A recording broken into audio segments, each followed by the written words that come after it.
রান্নাবান্নার ব্যাপারে তেমন কোনো অভিজ্ঞতা না থাকলেও খুব সহজে এবং অল্প সময়ের মধ্যে বিভিন্ন রকমের সবজি দিয়ে বানিয়ে ফেলুন নিরামিষ সবজি।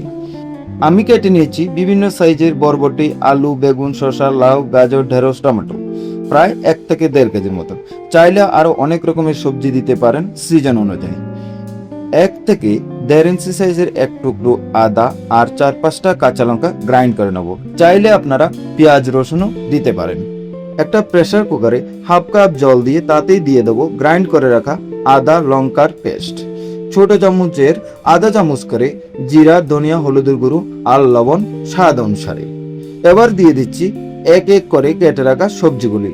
ঢেঁড়স, টমেটো এখন দেব না, ফোড়নের সময় দিলে হবে। প্রেসার কুকারের ঢাকনা লাগিয়ে গ্যাস টুয়ে বসিয়ে দিলাম। একটা সিটি দিলে নামিয়ে নেব। প্রেসার কুকারটা সময় বাঁচানোর জন্য নেওয়া, তাই একটার বেশি যাতে সিটি না হয় সেদিকে খেয়াল রাখতে হবে। একটা কড়াই বসিয়ে এতে দিয়ে দেব সামান্য একটু সরিষার তেল। তেল গরম হয়ে এলে ছোট 2 টুকরো দারচিনি, একটা তেজপাতা, 2-3টা গোলমরিচ, 2-3টা লং আর ছোট চামচে 1/2 চামচ 5 ফোড়ন। ফোড়নটা একটু নাড়াচাড়া করে দিয়ে দেব প্রেসার কুকারে আদা সিদ্ধ করে রাখা সবজিগুলি।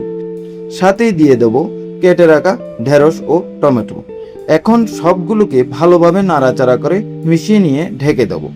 2-3 মিনিট পর পর ঢাকনা তুলে একটু নাড়াচাড়া করে নিতে হবে যাতে সবজিগুলি কড়াইতে লেগে না যায়।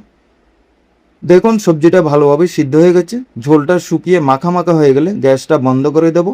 কুচিয়ে রাখা ধনেপাতাগুলো দিয়ে মিশিয়ে নেব। রান্না কমপ্লিট। নিয়ে নিন গরম গরম ভাত অথবা রুটির সাথে, দুটোতেই ভালো লাগবে।